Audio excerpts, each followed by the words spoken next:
banyak orang mengira sosial media itu bukan bagian dari hal yang perlu dibahas di mimbar dakwah.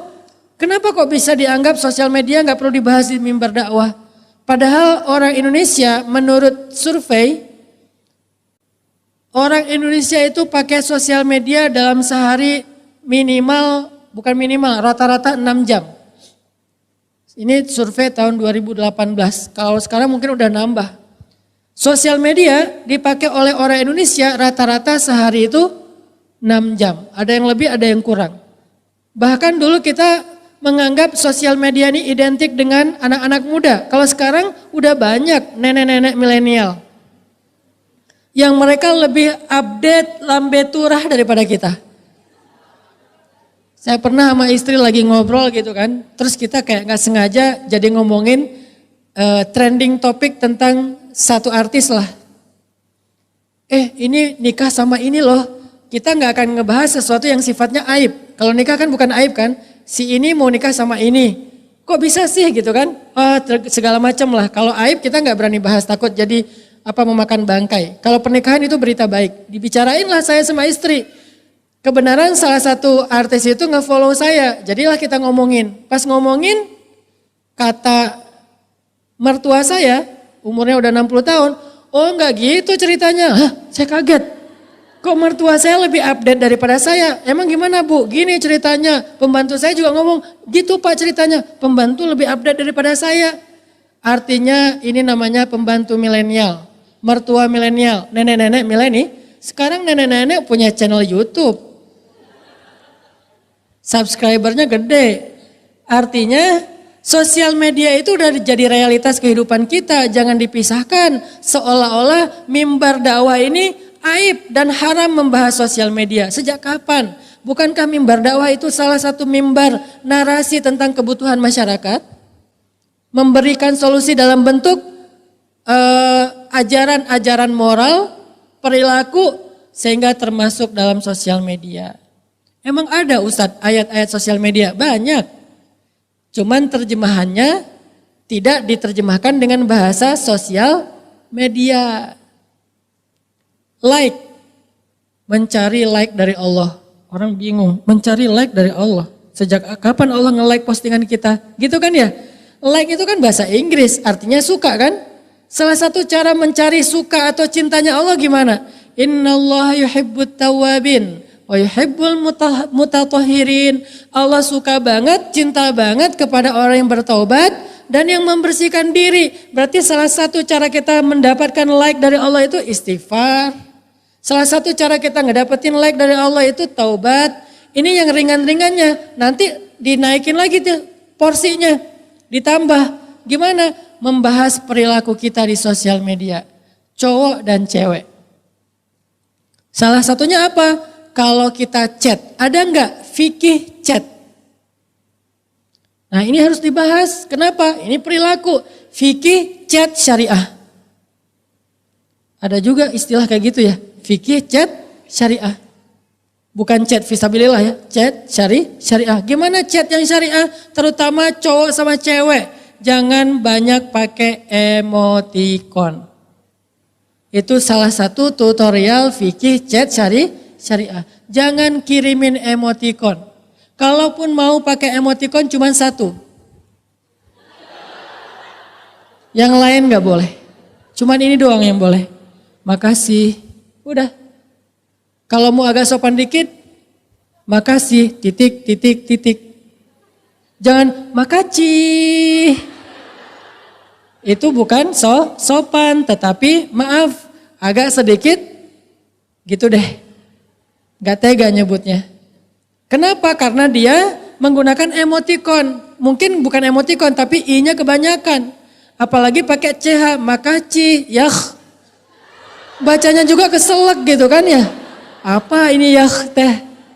Mau bilang yah gitu kan ya. Kayak mendesah gitu. Gak boleh. Terus gimana dong Ustaz, udah banyak emoticon masa gak dipakai, apalagi di Line. Kan lucu-lucu tuh emoticonnya. Di Telegram kan bisa bikin sendiri tuh emoticonnya. Masa gak dikirimin? Gak apa-apa, sabar. Kumpulin aja dulu. Begitu beres akad nikah, kasih semuanya.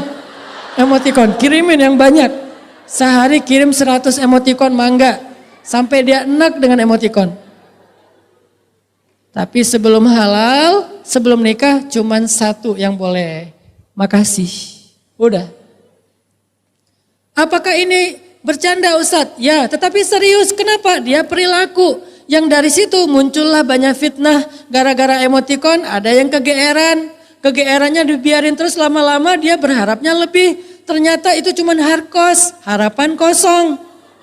Setelah diharkosin akhirnya ini patah hati. Gara-gara patah hati dia nyari tawar. Pengen bunuh diri ya. Tawarnya ketinggian turun lagi gak jadi kan. Nah semua itu adalah fitnah. Ujian masalah yang muncul berawal dari sebuah emotikon. Belum lagi selfie. Lebih bahaya. Saya kemarin jalan-jalan ke Korea. Saya baru tahu skincare gara-gara di Korea. Dari dulu tuh disuruh pakai apa untuk ngerawat wajah segala macam, saya nggak mau. Kenapa? Cowok masa pakai gitu-gituan? Cie. Tapi pulang dari Korea bawa Laneige. Ya. Kenapa Ustaz kok bawa Laneige? Just tip. Bukan dipakai sendiri. Nah pas di Korea kan saya ketemu temen, si Chan, mungkin teman-teman tahu lah ya. Si Chan itu artis drakornya Korea, main drama Korea namanya Sassy Girl. Dia jadi kayak pemeran apanya lah gitu, mungkin figuran lah ya, bukan pemeran utama. Tapi figuran Korea juga mungkin kalau di Indonesia itu udah jadi artis ngehit banget, saking kerennya. Itu cowok, saking beningnya saya tuh jadi gak berani ngelihat. Pas saya keluar dari bandara disambut sama Chan, Sadanan, gitu-gitu kan cowok-cowok orang Korea kan gitu-gitu kan.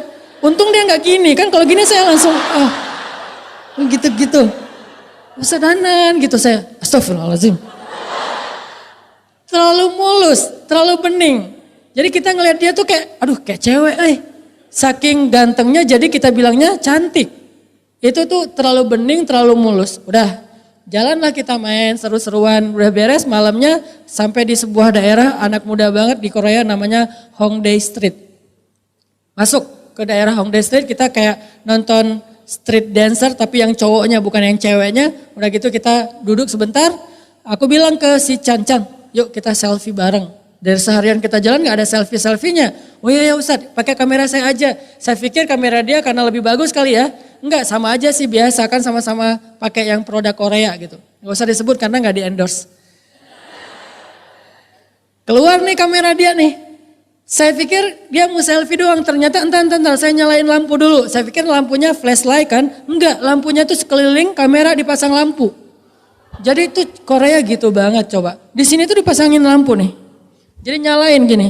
Saya bilang, Chan, kamu tuh udah bening, udah glowing kayak gini ngapain lagi pakai lampu? Gelap kata dia. Apanya yang gelap? Kamu? Oh saya. Saya pikir dia yang gelap, ternyata saya. Dasar pelecehan saya bilang. Udah ya foto aja. Saya bilang kalau itu mah gampang tinggal diedit. Nanti editnya bagian saya doang biar kelihatannya natural gitu kan. Baru posting. Intinya ternyata selfie juga harus pakai fikih. Karena Islam itu mencakup semua aspek kehidupan kita. Dari yang paling besar sampai yang detail-detail hal-hal sepele loh. Gimana yang hal yang sepele? Kata Nabi, la tahqiranna minal ma'rufi syai'a. Janganlah kalian meremehkan kebaikan apapun. Gak boleh diremehkan. Bab selfie dibahas kayak gak penting banget. Penting dalam Islam. La tahqiranna minal ma'ruf syai'a. Janganlah kalian meremehkan kebaikan apapun. Walaupun, itu bahasa Arab. Walau jadi walaupun. Walau antalqa akhaka biwajhin talik. Walaupun sekedar bertemu dengan temanmu dalam keadaan wajahmu berseri-seri. Itu aja dibahas dalam Islam. Sehingga dalam Islam senyum itu adalah sedekah. Kenapa kok senyum diibaratkan sedekah? Karena senyum itu membahagiakan hati orang lain. Sama seperti kita ngasih harta, pinjaman, duit segala macam. Itu kan membahagiakan hati orang. Saya pernah ngasih kadang-kadang kayak beli apa gitu ya yang murah lah. Sebutlah misalnya harganya berapa mang kalau di Bandung. Pernah beli apa tuh kemoceng, tahu kemoceng? Sapu yang untuk di dalam mobil tuh. Saya cari, harusnya bisa beli di beberapa tempat yang bagus gitu, yang harganya mungkin 100.000, 200.000. Tapi saya sengaja kayak nyari penjual yang keliling. Datang seorang kakek-kakek, Dia kayaknya saya lihat di antara barang-barang yang dijual sama dia, ada yang dari banyak bahan plastik, ada kemoceng. Saya manggil, Mang sini Mang gitu, datang aja. Ini berapa kemoceng? Oh cuman berapa dia sebut? Sebutlah misalnya 27.000. Ya udah saya kasih aja 50.000, udah gak usah dibalikin. Itu tuh dia saking bahagianya sampai nangis. Saking bahagianya cuman dilebihin 23.000 sampai nangis. Buat dia 23.000 yang dilebihin itu tuh kayak bahagia banget, kayak anugerah banget sampai dia nangis. Terus nuhunnya berkali-kali, U-nya panjang, nuhun. Terus dia kayak mendoakan semoga Bapak begini. Itu tuh luar biasa. Begitu juga dengan senyum. Ketika kita tersenyum kepada seseorang, maka membahagiakan hatinya. Sehingga Nabi mengatakan, senyummu kepada saudaramu bagimu adalah sedekah. Sampai hal yang sepele-sepele kayak gini dibahas dalam Islam. Sehingga ketika kita bicara tentang selfie, itu bukan masalah sepele. Dalam Islam itu sesuatu yang berharga. Sehingga kalau benar selfie-nya insya Allah menjadi ibadah. Kalau nggak benar menjadi fitnah. Selfie yang gimana yang fitnah Ustadz? Selfie-nya ngedit 3 kali. Pertama pakai make up, touch up dulu. Wah touch up, sekarang ada touch up model baru. Touch up-nya make up-an full tapi hasilnya kayak nggak pakai apa-apa tapi dia bagus ya. Apa sih istilahnya? Adalah pokoknya. Lagi ngetren kan? Jadi kayak nggak pakai make up. Kalau dulu kan make up-nya kan lipstiknya tebal banget, jarak sekilo kelihatan lipstik doang kan. Kalau sekarang mulai ada yang versi matte, glossy, apa. Terus ada yang terbaru matte dan glossy di mix gitu kan. Pas belanja lipstick. Akhirnya lipstikannya di tangan penuh dengan lipstick. Kok usah tahu kan saya punya istri. Belanja aja. Wah cocok gak ini? Kayaknya kurang deh, ganti lagi. Kayaknya kurang sampai 20 lipstick ada di tangan dia. Terus yang mana dong? Kayaknya bagusan yang di rumah deh, akhirnya gak jadi beli.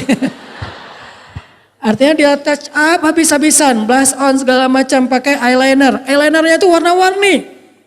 Dari mulai ujung bawah alis sampai ke bulu mata eyeliner. Sampai ditanya sama suaminya, habis hujan deras ya, kenapa? Soalnya ada pelangi di mata kamu. Warna-warni soalnya, saking banyaknya eyeliner. Udah di touch up, habis-habisan, sampai bulu matanya sampai berat banget, mau buka mata tuh berat soalnya. Kamu kenapa sih kok kayak gayar gitu? Berat soalnya bulu matanya tebel. Akhirnya fotonya pakai kamera depan yang paling bening. Kamera depan, belakang kan agak-agak kurang jelas ya, kamera depan tuh yang paling bikin happy lah udah. Udah beres, foto pakai kamera depan, sebelum diposting edit dulu pakai aplikasi gratisan. 3 kali ngedit, baru posting. Sehingga yang lihat, Masya Allah nih tipe gua banget nih. Pas ngelihat di sosial media, Masya Allah. Pas ketemu, a'udzubillah gitu kan. Nah itu namanya fitnah.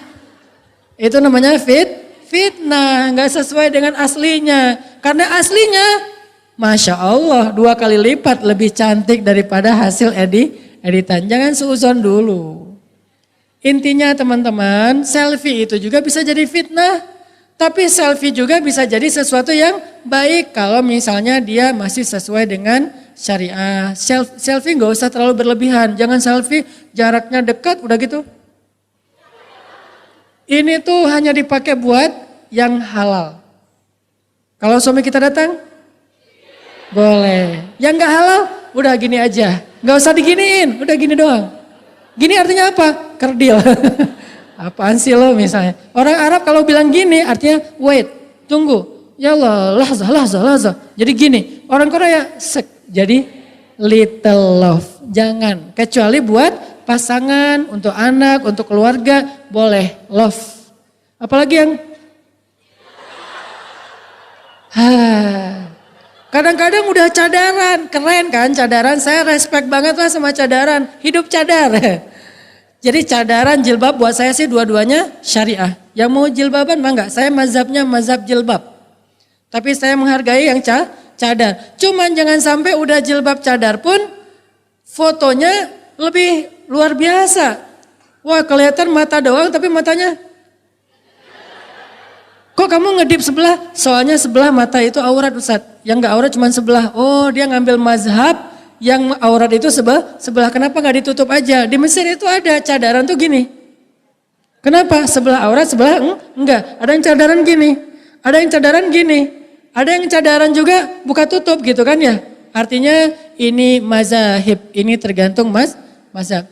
Bukan itu yang mau dibahas, perilakunya. Begitu juga nanti yang lebih ramai lagi masalah foto bareng, bumerang. Kita bumerang yuk, bumerang cewek-cewek kan, bumerang rame-rame. Standar lah itu gaya bumerang kayak gitu ya. Diri. 1, 2, 3. Jadinya gimana? Jadinya kan gitu kan. Dan itu adalah dance. Ketika diposting yang ngelihatnya cowok itu jadi dance. Emang ada Ustadz ayat bumerang? Ada. Ayat Al-Quran bumerang? Ada. Ini emang Ustadz emang aneh ini. Mana ada ayat Al-Quran tentang bumerang? Ada. Baca surat An-Nur. Salah satunya Allah berfirman, wahai perempuan-perempuan yang beriman, janganlah kalian menghentakkan kaki kalian ketika kalian berjalan, karena itu akan memperlihatkan lekuk tubuh kalian. Menghentakkan kaki. Karena itu jadi kayak dance. Ayat itu emang gak menyebutkan istilah bumerang. Karena Al-Quran dia harus relevan dengan setiap zaman sampai hari kiamat. Sehingga istilah yang digunakan itu adalah istilah nilai, bukan teknis. Bukan nama yang lagi ngetren pada masa itu. Dia bisa berubah nama tetapi nilainya sama. Tentang menghentakkan kaki yang memperlihatkan lekuk tubuh. Jadi dance. Kan risih. Kita dance depan cowok-cowok diliatin like. Terus gimana dong? Kasihan itu ada aplikasi, ada bumerangnya masa gak dipakai? Boleh. Yo bumerang ya udah duduk. Udah 1, 2, 3. Gitu kan aman ya. Nanti jadinya gimana? Jadi kayak tari saman. Enggak apa-apa gini, yang penting jangan udah gini. Entah apa yang merasukimu kan. Makanya jangan sampai seperti itu. Jutaan orang tidak menyadari. Kalau ternyata itu adalah salah. Apalagi ngomong pasti telepon. Teleponnya sama yang lawan jenis. Halo, enggak usah dilembut-lembutin suaranya. Halo, enggak usah. Udah biasa aja kali ngomong mah. Halo, enggak usah. Halo, kamu kenapa? Iya aku lagi sakit. Apa? Di Al-Quran juga dikatakan kalau kalian teleponan jangan dilembut-lembutin suaranya. Emang gitu terjemahannya Ustaz? Ini terjemahan kontemporer. Ayat aslinya, wahai perempuan yang beriman, wahai istri Nabi, janganlah kalian melembut-lembutkan suara kalian ketika kalian berbicara. Karena itu akan menjadi fitnah penyakit di hati laki-laki yang punya penyakit. Ini artinya gara-gara telepon kita dia gak bisa tidur. Tadinya mau nelfon operator gitu ya. Pas angkat telepon, selamat siang. Astagfirullahaladzim, langsung tutup teleponnya. Kenapa? Fitnah. Kita juga gitu, apalagi sama teman. Jangan dilembut-lembutin kayak orang lagi bangun tidur. Loh, gak usah, biasa aja. Ustadz, suara saya emang udah lembut dari sononya. Ya udah, gak usah dikasar-kasarin juga. Halo, gak usah digituin juga sih, biasa aja, senormal mungkin. Makanya saya tuh sering jadi fitnah. Itu siapa sih ustazah? Kalau bahasnya tentang jomblo-jomblo, ustazah. Itu tuh yang katanya sering tentang One Minute Booster. Oh, Ustadz Hanan itu mah brewokan, jenggotan kok dibilang ustazah. Karena suaranya dan nggak dilembut-lembutin. Kalau dilembut-lembutin bahaya. Saya pernah nama telepon. Terus yang teleponnya cowok. Assalamualaikum. Dia kayak, oh bukan assalamualaikum. Saya yang bilang assalamualaikum. Saya bilang. Dia angkat. Maaf mbak. Mbak tadi... Mbak tadi pesan makanan, ya sesuai aplikasi. Ya ada tambahan lagi nggak? Enggak, udah gitu aja. Oh ya makasih ya mbak, tunggu ya mbak. Kan bete banget kan. Wah gimana nih caranya. Pernah saya lagi kayak hilang suara. Pas muncul lagi bertahap suaranya gede. Itu saya udah happy banget, ya Allah please. Gini aja suara saya jangan dirubah lagi gitu. Jadi pas saya telepon, halo. Oh mas tadi pesan makanan? Ya. Cuma bertahan seminggu. Minggu depan balik lagi. Alhamdulillah. Itu mah takdir Allah lah ya. Yang jelas jangan dilembut-lembutin. Itu ada perilakunya diajarin di Al-Quran. Makanya belajar Islam itu bukan cuma belajar ibadah. Tapi belajar perilaku kita. Belajar bagaimana kita cara menampilkan akhlak dan moral kita kepada orang lain. Termasuk gimana cara kita untuk bersikap, gimana cara kita memperlakukan orang lain, gimana cara kita ngerespon orang lain, termasuk di sosial media.